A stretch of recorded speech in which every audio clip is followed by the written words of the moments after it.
we try. I think we do what we can to see how we can use the support to the maximum. But it's like, I mean, government is government, right? When they want you to do something or they want to give you some money or grants, it's always not that easy, and it always takes time because of the processes in place and everything.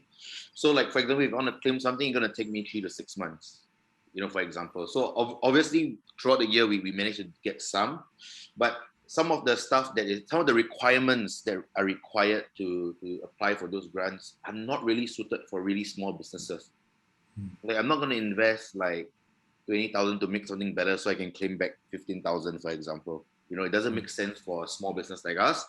For big organizations, maybe, it makes more sense. They have the cash flow to run. For us, we're like, I'd rather keep this and pay the team a little bit more. Yeah. Okay. Prashant, how about your side? Yeah, I mean, for us, definitely, during circuit breaker, the job support scheme and the rental relief and all that was critical. We wouldn't be here if not for that. So that was useful in keeping the team intact and keeping ourselves going. This year, obviously, it's a bit more challenging because it's actually more restrictive for us to be open, but without F&B on premises. It's more challenging to keep that going than to be closed with that full support.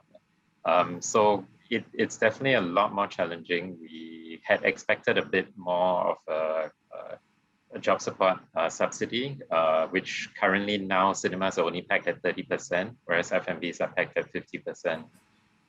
And with a large team running 2 venues, that was the reason why we decided to shut the physical venues and just focus on our virtual stuff so that you don't have incremental costs. But on the side of that, we've also taken advantage of some development grants, more technology-related development grants, which we are working on, where the government supports up to 80% of your investment costs and all that. And that's designed a bit more for a long-term thing for us to then potentially expand in future. Okay. What could have been done better, you think? How could you have been supported better? Well, it's always a bit challenging because they are also reacting to the situation. So, like at that point where they're like, okay, this is implemented, we don't even know what kind of support we're going to have. So we need to make these business decisions based on whatever little information that we have before you run out of cash. So there's always a bit of this challenge, which in a way you can't blame the authorities that you're dealing with because they are also responding to real-time situations.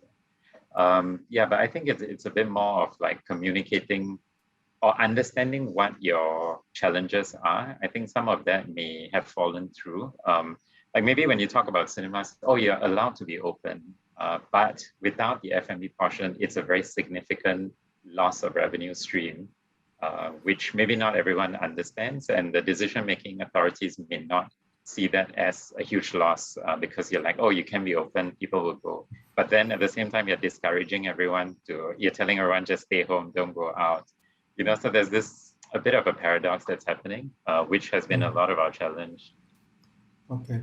I suppose everybody's trying to find a way through this, all these changes that are sweeping around us, right?